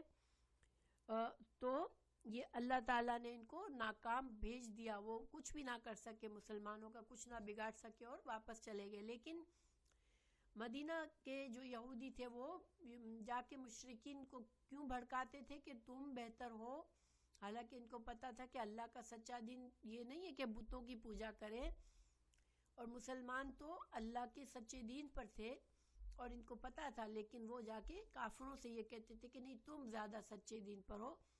تو یہ ساری خرابیاں یہودی اس وقت کر رہے تھے. اللہ تعالیٰ نے قرآن میں ان کو ذکر کیا کہ یہ جو ہے یہ اس طرح کے کام یہ کر رہے ہیں. تو اب دیکھیں یہ تو یہودیوں کی برائیاں تھیں، لیکن آج ہم اللہ تعالیٰ محفوظ رکھے. ہمارے آپ اردو کا اخبار پڑھتے ہوں گے جو ہمارے مونٹریال میں نکلتے ہیں، سب میں ہوتا ہے ہورoscope، یہ ہفتہ کیسا رہے گا آپ کے لیے، یا ہاتھوں کو دیکھنے کا اور ہاتھوں سے فال نکالنا، ہاتھوں سے قسمت کا حال معلوم کرنا، یہ بھی بہت عام ہے مسلمانوں میں. تو اور عالم الغیب، غیب جو ہے صرف اللہ ہی جانتا ہے، لیکن عالم الغیب کا ولیوں کو اور انبیاء کو عالم الغیب سمجھنا، یہ ساری باتیں مسلمانوں میں ہے. اللہ تعالیٰ محفوظ رکھے. اور آپ لوگوں میں سے اگر کوئی اپنا ہورoscope صرف فن کے لیے بھی پڑھتا ہو کہ نہیں میں تو یقین نہیں رکھتی صرف فن کے لیے پڑھتی ہوں، تو برائے مہربانی اس کو چھوڑ دیں، ٹھیک ہے. یہ جبت میں آتا ہے اور اللہ تعالیٰ نے اس کی مذمت کی ہے. تو گناہ چاہے چھوٹا ہو چاہے بڑا ہو، کوئی یہ نہیں کہہ سکتا میں تو تھوڑی سی شراب پیتا ہوں کیونکہ شراب حرام ہے. اسی طرح کوئی یہ نہ کہے کہ میں تو تھوڑا سا صرف فن کے لیے ہورoscope دیکھتی ہوں اپنا، تو یہ بھی حرام ہے، ٹھیک ہے. تو حرام چاہے چھوٹی مقدار ہو بڑی، مگر حرام حرام ہوتا ہے. تو اللہ تعالیٰ ہمیں حرام کاموں سے بچائے. اور بہت سے لوگ جو ہے مسلمان بہت زیادہ شکوک شبہات میں ہوتے ہیں اور وہ بدشگونی لیتے ہیں بہت چیزوں سے. تو مسلمان کسی چیز سے بدشگونی نہیں لیتا، ٹھیک ہے. ابھی سفر کا مہینہ آتا تھا، نو اٹس ناٹ گڈ. مصباح چھوڑ دے اس کو انشاءاللہ، بالکل چھوڑ دے. اس کی طرف دیکھے بھی نہ، حرام کی طرف انسان کو دیکھنا بھی نہیں چاہیے. سفر کا مہینہ شروع ہوا تو بہت سے لوگ سفر کے مہینے میں بدشگونی لیتے ہیں، یہ بھی حرام ہے. اس طرح کی بدشگونی لینا اللہ تعالیٰ کے ہاتھ میں ہے، جو چاہے اللہ کر سکتا ہے. کوئی خیر کوئی شر اللہ کے اذن کے بغیر بندے کو نہیں پہنچ سکتی، اور کسی اور قوت میں نہیں ہے یہ کہ کسی اور ہستی میں یہ نہیں ہے کہ ہمیں نہ کوئی نفع پہنچا سکے نہ نقصان. بس اللہ کی ذات ہے جو ہمیں نفع نقصان کی پوری طرح سے قادر ہے. تو ہمیں ان سب چیزوں سے اللہ تعالیٰ بچائے. اور ساتھ ساتھ یہ کہ آج بہت سے مسلمان ہیں جو بڑے آسانی سے کہہ دیتے کہ مسلمانوں سے زیادہ تو یہ مشرک اچھے ہیں. تو یہ بھی کہنا، اس سے بھی بچنا چاہیے. دیکھیں اسلام تو اسلام ہے، مسلمانوں کے اندر اگر برائیاں ہیں تو ہمیں ان برائیوں کو دور کرنے کے لیے کوشش کرنی چاہیے. مگر اسلام اللہ کا دین ہے، اور کوئی انسان جو خالص اللہ پر ایمان رکھتا ہے چاہے اس کے اندر کچھ برائیاں ہیں بھی تو ہم اس کو برا نہ کہیں، اور اس کو دوسرے کے مشرک کے مقابلے میں اس کو مشرک کو اچھا نہ کہیں. بس اللہ پر چھوڑ دیں انشاءاللہ، اور اچھا گمان رکھے مسلمانوں سے. اللہ تعالیٰ سے دعا کرتے رہے تمام مسلمانوں کے لیے کہ اللہ تعالیٰ مسلمانوں کی برائیاں دور کرے. آج ظاہری بات ہے کہ مسلمان بہت زیادہ تکلیف میں ہے ساری دنیا میں.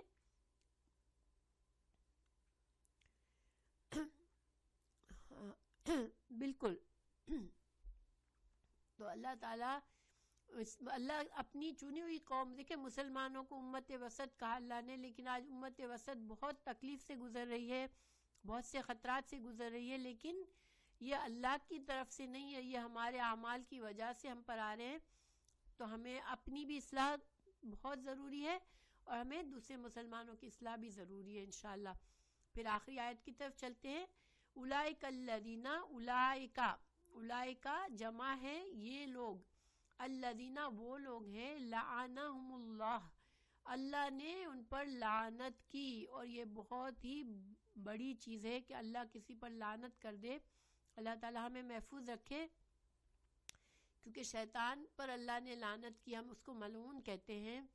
اور اللہ کی لعنت کا مطلب یہ کہ اللہ کی رحمت سے محرومی، انسان پر اللہ کی رحمت نہیں ہوگی. اور آپ کو پتہ ہے کہ جنت اللہ کی رحمت ہے، اور جنت میں اگر انسان اللہ کی نعمت، اللہ نے لعنت کر دی تو وہ اللہ کی رحمت سے محروم ہوا، تو جنت سے بھی محروم ہو گیا.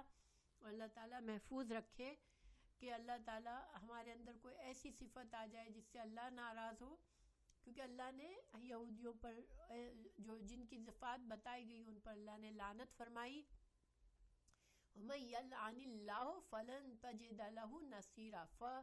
اور من جو یلعن لعنت کر دے اللہ اللہ فلن تو ہرگز نہیں تجدہ وہ پائے گا لہو اپنے لیے نصیرن کوئی اور مددگار. اللہ کے سوا کوئی اور مددگار اب اس کو نہیں ملے گا اگر اللہ اس کو اپنی رحمت سے دور کر دے گا. اور اللہ جب جس سے ناراض ہوتا ہے نا، جب بندہ گناہ کرتا ہے اللہ تعالیٰ اپنی رحمت کی نظر پھیر دیتا ہے اس کی طرف سے، تو پھر شیطان کے لیے دروازہ کھل جاتا ہے.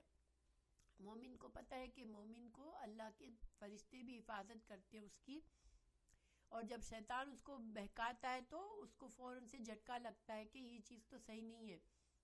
لیکن جس کو اللہ جس سے ناراض ہو جائے، جس سے اپنی رحمت کی نظر پھیر لے، اس کے اندر سے یہ سینس ختم ہو جاتا ہے. ٹھیک ہے، اس کو یہ پتہ ہی نہیں چلتا کہ شیطان مجھے اور برائی میں ڈال رہا ہے اور برائی میں ڈال رہا ہے، وہ برائی میں دھستا چلا جاتا ہے. تو اللہ تعالی ہمیں اس سے محفوظ رکھے. یہود اللہ کی لعنت کے مستحق ہوئے اس لیے کہ انہوں نے بت پرستوں کو مسلمان پر فوقیت دی. ٹھیک ہے، اور آج ہمیں بہت احتیاط کی ضرورت ہے. آج بہت سے لوگ بڑا کھل کے دیکھیں، یہ جن لوگوں پر الزام لگائے جاتے ہیں کہ یہ جو ہیں وہ کیا کہتے ہیں ٹیررسٹ ہیں اور یہ ایسے ہیں ایسے ہیں، اور بہت سے مسلمان بیٹھ کر بھی بڑے ان کے خلاف باتیں کر رہے ہوتے ہیں. لیکن آج تو ایک تو یہ بات ہے کہ ہمیں پوری حقیقت پتہ نہیں چلتی، ہمیں میڈیا بہت سی باتوں میں الجھا دیتا ہے. ہمیں بس دعا کرنی چاہیے ایسے لوگوں کی. ہمیں نہیں پتہ کہ وہ لوگ کیسی زندگی فیس کر رہے ہیں. دیکھیے فلسطین میں لوگ ہیں، پھنسے ہوئے ہیں، مسلمان بہت سخت زندگی گزار رہے ہیں، ان کے حقوق مارے جا رہے ہیں. اسی طرح دنیا میں جہاں جہاں مسلمان تکلیف میں ہے، تو ہمیں اللہ تعالی ہمیں محفوظ رکھے. ہم تو اچھی جگہ پہ رہ رہے ہیں. ہم کبھی اپنے مسلمان بھائیوں کے بارے میں غلط گمان کرنے کے بجائے اور یہ کہنے کے بجائے کہ اس سے تو کافر اچھے ہیں، یہ بہت بری بات ہے. ہمیں بس ان کے لیے دعا کرنی چاہیے کہ اللہ تعالیٰ تمام مسلمانوں کو ہدایت دے دے، اور اللہ تعالیٰ اسلام کو سر بلند کرے. اللہ تعالیٰ اسلام کو وہ عزت دے جو اللہ نے رسول اللہ صلی اللہ علیہ وسلم کے زمانے میں دے دی. اسلام کا جو حق ہے، اللہ نے کہا کہ اللہ کا دین سر بلند ہو کے رہے گا، تو ہمیں اس پر یقین رکھنا ہے انشاءاللہ کہ اللہ کا دین سر بلند ہوگا. مگر کب ہوگا؟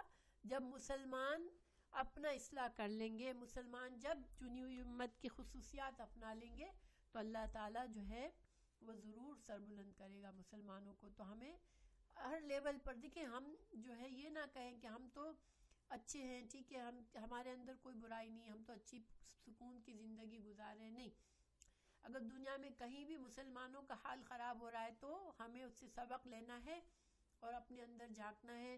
اپنی اور اپنے آس پاس جہاں تک ہماری دسترس ہے ہمیں مسلمانوں کی اصلاح کا کام کرنا ہے. بیٹھ کر دوسروں کی برائیاں کرنے سے کہ فلاں ایسے ہیں فلاں ایسے ہیں، اس سے ہمیں کوئی فائدہ نہیں ہونا. ہمیں اپنے آپ کو مضبوط بنانا ہے، اور مضبوط بننے کے لیے اللہ کو مضبوط سے پکڑنا ہے ہمیں انشاءاللہ.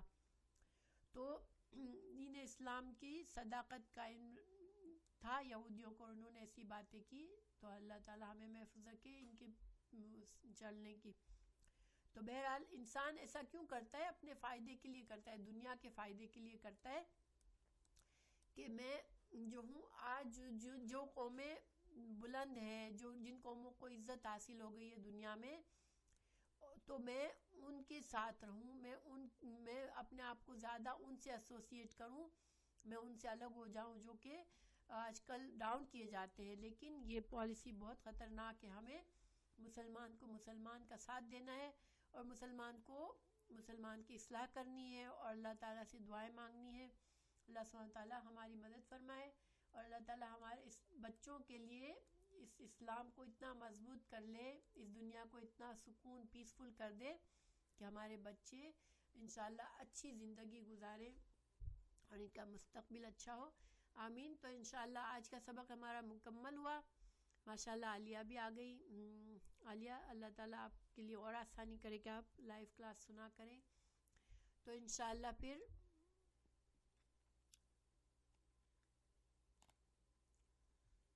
ماشاءاللہ ناہید کے ہاں گرینڈ ڈاٹر ہوئی ہے. ناہید مبارک ہو آپ کو. ہم آپ کو بہت مس کر رہے ہیں مونٹریال میں. تو اللہ تعالیٰ آپ کو خیر کے ساتھ مونٹریال میں لے آئیں, اور باقی سب بہنوں کو اللہ تعالیٰ آسانی کرے, اور ان کو اللہ تعالیٰ ان سب کو اس قرآن سے جوڑ کر رکھے. اللہ تعالیٰ ہم جو کچھ سیکھتے ہیں اس پر ہمیں